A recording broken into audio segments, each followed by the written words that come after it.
नमस्कार, मैं आपके साथ रंजना रावत और आप देख रहे हैं हर तस्वीर में कहानी है।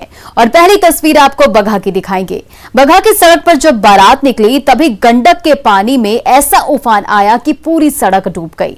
फिर छपाक छपाक करते दूल्हे राजा के साथ बारातियों की टोली निकली।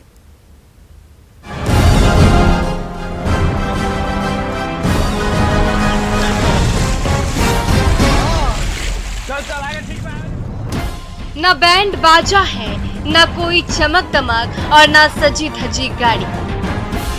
पानी में डूबी सड़क है और उस पर छपाक छपाक करते निकल पड़ी है बारात।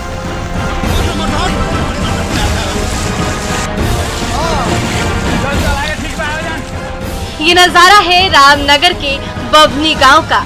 शादी पहले से तय थी, घर से बारात निकलने की घड़ी नजदीक आ गई, लेकिन ऐन मौके पर बाढ़ ने ऐसा कहर बरपाया कि जिस सड़क से सजी धजी बारातियों की टोली निकलने वाली थी, वही सड़क पानी में इस कदर डूब गई कि पैर रखने तक की जगह नहीं बची। अब करे भी तो क्या करे। नई नवेली दुल्हनिया को लाने के लिए दूल्हे राजा प्रमोद कुमार भी सज धज कर तैयार हो गए थे। वक्त गुजरा जा रहा था, आखिरकार बारातियों की टोली आगे आई, दूल्हे राजा को कंधे पर उठाया और निकल पड़े बाढ़ के पानी में दो दो हाथ करने। ये देखिए, सूट बूट में सजे धजे दूल्हे राजा को कैसे दो बारातियों ने गोद में उठा रखा है और पानी से डूबी सड़क से चले जा रहे हैं। इन बारातियों ने खुद के शरीर से नए कपड़े उतार दिए ताकि नए नवेले दूल्हे राजा की सूट बूट गीला ना हो पाए। लेकिन बाढ़ के पानी में इतना ज्यादा उफान है कि पांव ठीक से जमीन पर टिक नहीं पा रहे। इसलिए दूल्हे राजा को सहारा देने वाले दोनों बारातियों को आगे और पीछे से दो और लोगों ने मजबूती से पकड़ रखा है।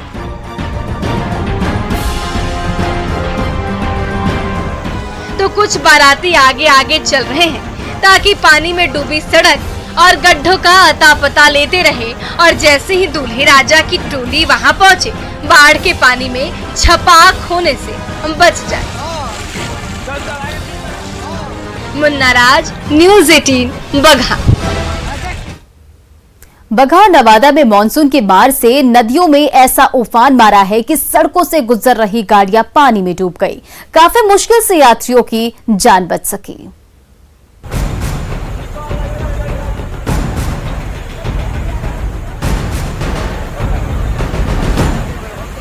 बगहा में गंडक नदी पूरे उफान पर है। सड़कों पर बह रहा नदी का पानी अपने साथ सब कुछ बहा ले जाने को इस कदर बेताब है कि रास्ते में जो कोई भी आ रहा है, पल भर में उसका नामो निशान मिट जा रहा है। तभी उसे सड़क से भारी भरकम बोलेरो गाड़ी गुजर रही थी। गंडक नदी की तेज धार ने देखते ही देखते उस गाड़ी को आगोश में भर लिया। पूरी की पूरी गाड़ी नदी के पानी के साथ बहने लगी। ये देखिए, ये गाड़ी कुछ देर पहले इस जगह पर थी। गंडक नदी की धार में बहते बहते और आगे चली गई। तभी ड्राइवर ने गाड़ी से कूदकर जान बचाई। तब तक गाड़ी की छत तक पानी में डूब चुकी थी। फिर बमुश्किल गाड़ी को रस्सी से बांधा गया। तब यह गाड़ी यहाँ टिकी हुई है। तो सड़क किनारे ऊंचे जगह पर मौजूद ये लोग पूरा नजारा देख रहे हैं।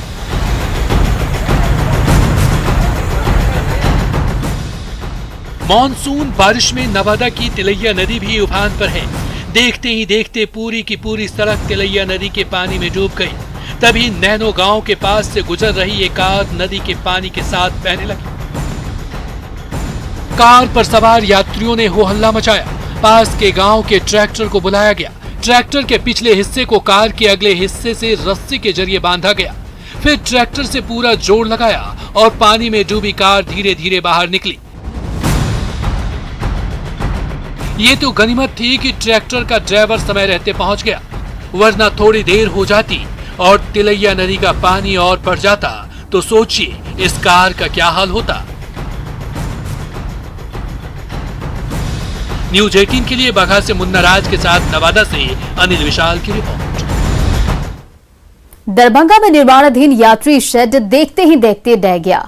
कुछ दिन पहले लाखों खर्च कर कंक्रीट की छत ढाली गई थी, लेकिन चंद सेकंड में पूरा ढांचा मलबे में तब्दील हो गया।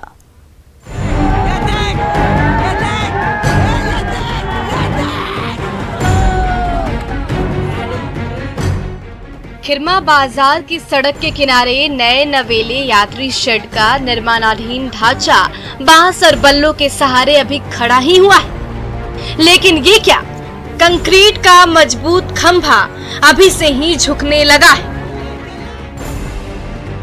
ये देखिए, खंभे के बीचों बीच से पत्थर का एक टुकड़ा टूटकर नीचे गिरा, फिर दूसरा टुकड़ा गिरा, फिर एक बांस गिरा, फिर दूसरा बांस भी छत का बोझ नहीं सह सका और नीचे गिर गया। फिर तो एक एक कर कुछ और बांस गिरने लगे और देखते ही देखते पूरा का पूरा ढांचा ही ताश के पत्ते की तरह टूटकर नीचे बिखर गया।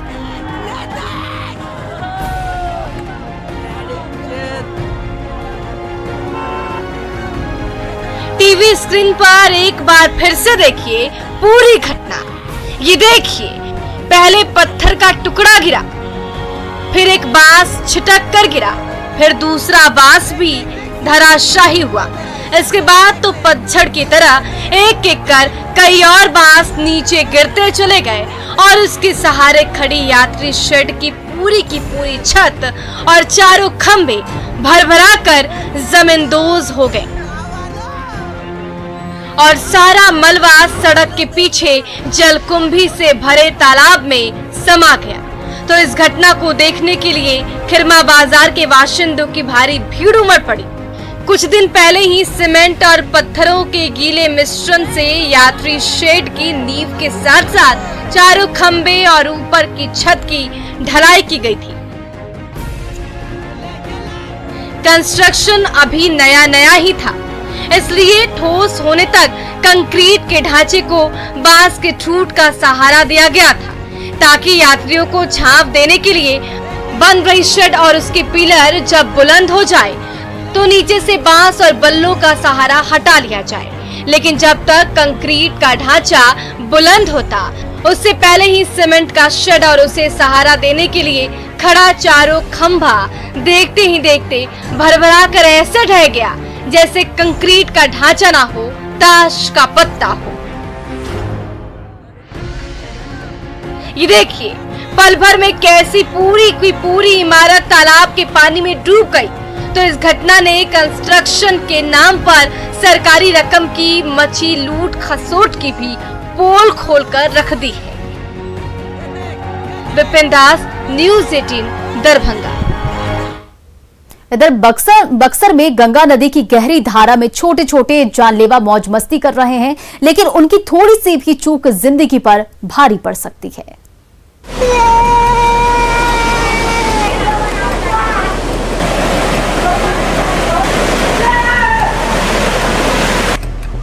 नाले का पानी काफी तेज रफ्तार से गंगा नदी में समा रहा है और रफ्तार से भरी उसी धार में छोटे छोटे बच्चे मस्ती की डुबकी लगा रहे हैं। ये नजारा है बक्सर के नाथ बाबा घाट का, जहां शहर भर का पानी पतले नहर के रास्ते गंगा नदी में समा रहा है।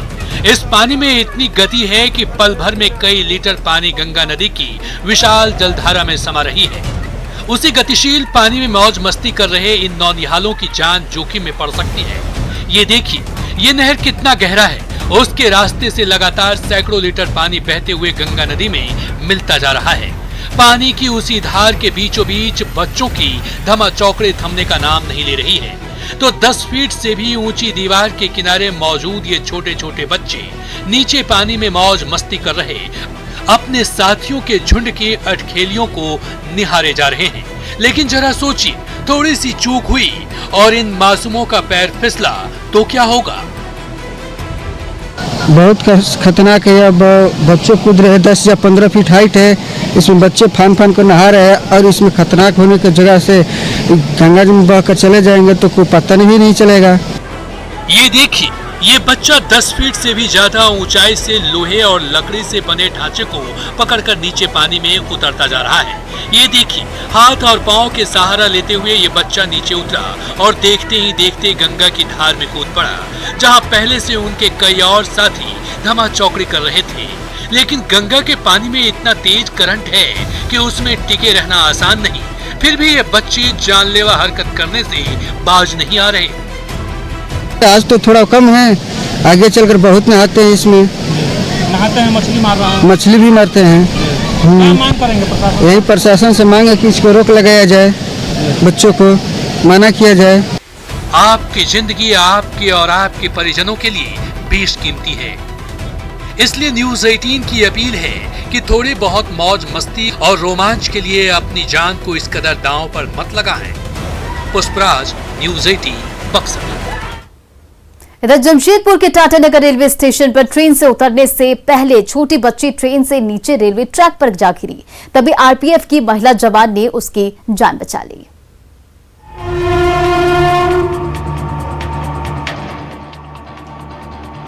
टाटानगर रेलवे स्टेशन के प्लेटफॉर्म नंबर 4 पर नीलांचल एक्सप्रेस धीरे धीरे धीमी पड़ रही है। रफ्तार थमते ही दिल्ली से पहुंची नीलांचल एक्सप्रेस प्लेटफॉर्म नंबर 4 पर खड़ी हो गई। बोगियों से झोला और बैग लिए यात्री एक एक करके नीचे उतरने लगे। देखते ही देखते पूरा प्लेटफॉर्म यात्रियों से भर गया। तभी कोच नंबर S6 के गेट से कंधे पर बैग टांगे एक बच्चा नीचे उतरा और उसके ठीक पीछे एक और बच्ची ने नन्हे कदम आगे बढ़ाए।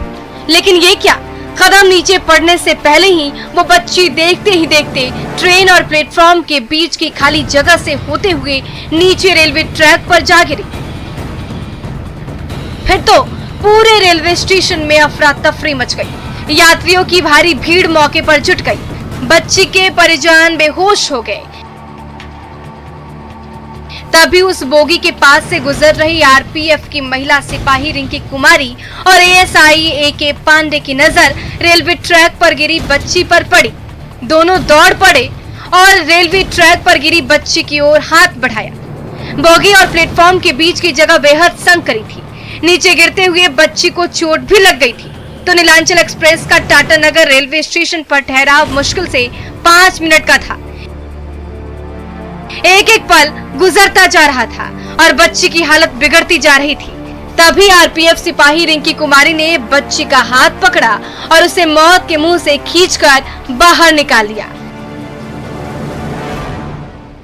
चंद सेकंड के अंदर ही जिंदगी जीत गई और बच्ची सही सलामत वापस बाहर निकल आई। तब प्लेटफॉर्म पर मौजूद बच्ची के परिजनों और यात्रियों ने राहत की सांस ली। अभिनव, न्यूज 18 जमशेदपुर। इधर जमशेदपुर के बुजुर्ग अभिमन्यु श्रीवास्तव की शरीर बर्तन की दुकान बन गई है। जब से वैक्सीन की दूसरी खुराक ली है तब से उनका पूरा ऐसा मैग्नेट बन गया है कि स्टील के बर्तन गोंद की तरह चिपकने लगे हैं।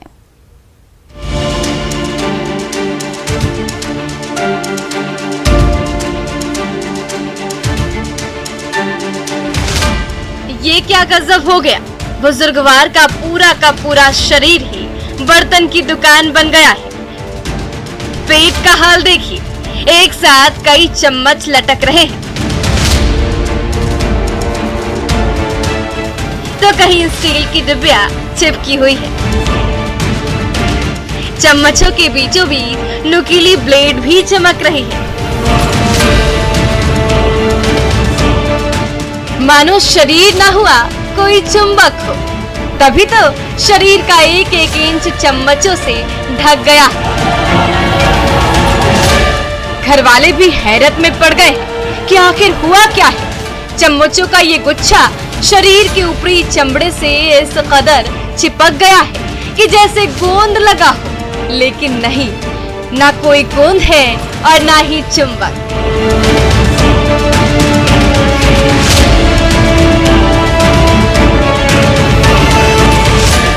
जब से बुजुर्ग अभिमन्यु श्रीवास्तव कोरोना वैक्सीन की दूसरी डोज लेकर घर लौटे हैं, तभी से उनके शरीर का ऐसा हाल हो गया है कि पूछिए मत। हम शरीर में ला करके जैसे चिपकाते तो जैसे कि चुंबक घींचता उस तरह से घींच करके सब चिपक गया। ब्लेड लगाओ तो ब्लेड हाथ से निकलता नहीं था, फिर ब्लेड भी लगा करके खींच करके एक ये। अब खाली बदन पर चम्मच लटकाए बुजुर्ग अभिमन्यु श्रीवास्तव कभी एक कोने से दूसरे कोने जा रहे हैं तो दूसरे कोने से तीसरे कोने। कभी घर के किसी सदस्य को किसी बर्तन की जरूरत पड़ती है तो पुकार आते ही शरीर पर बर्तन लटकाए अभिमन्यु श्रीवास्तव दौड़े चले आते। जब डॉक्टरों ने शरीर के चुंबक बनने की कहानी सुनी तो वो भी उनके घर दौड़े दौड़े आए। डॉक्टर आए थे, डॉक्टर भी देखे, उसके बाद सिविल सर्जन साहब भी भेजे थे लोग को, उन लोग भी देखा, चेक वगैरह किया, उसके बाद गया। लेकिन चिकित्सकों का कहना है कि शरीर में चुंबकीय आकर्षण के विकास के पीछे वैक्सीनेशन का कोई हाथ नहीं, इसलिए वैक्सीन लेने से घबराए नहीं। कोरोना की मार से बचने के लिए अभी वैक्सीन ही एकमात्र उपाय है। वैक्सीन की वजह से कहीं कोई इस टाइप का भ्रांति नहीं रखे। कोई भी व्यक्ति के मन में अगर भ्रांति है कि वैक्सीन में दिक्कत है तो मैं एज ए डॉक्टर ही बोलूंगा कि वैक्सीन 100% यही बचाव का उपाय है। तो आप भी इन दृश्यों को देखकर हैरत में मत पड़ जाए। इसके पीछे कई कारण हो सकते हैं, वैक्सीन तो कतई नहीं। बिना डरे और बिना हिचके वैक्सीन ले और कोरोना की महामारी को देश और दुनिया से मिटाए। अभिनव, न्यूज़ 18।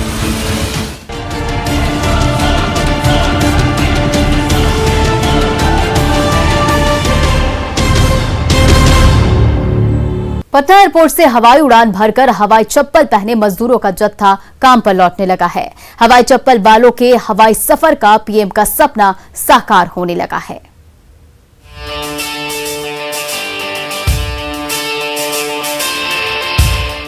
पाँव में फटा पुराना हवाई चप्पल और कंधे पर भारी भरकम बैग टांगे बिहार के मेहनतकश मजदूरों की टोली निकल पड़ी है सपनों की उड़ान भरने। इनमें से किसी युवक को दिल्ली की फ्लाइट पकड़नी है तो किसी को मुंबई की, किसी को दक्षिणी शहर बेंगलुरु का सफर तय करना है तो किसी को हैदराबाद की उड़ान भरनी है। सबकी मंजिल भले ही अलग अलग है लेकिन मकसद एक है, पेट की आग बुझाना। कुछ दिन पहले यही मजदूर ट्रेनों में धक्का खाते हुए सैकड़ों मील लंबा सफर तय किया करते थे, लेकिन लॉकडाउन खत्म होने के बाद कंपनियों को इनकी ऐसी जरूरत आन पड़ी कि सबको फ्लाइट का महंगा टिकट थमाकर गांव से वापस बुला रहे हैं।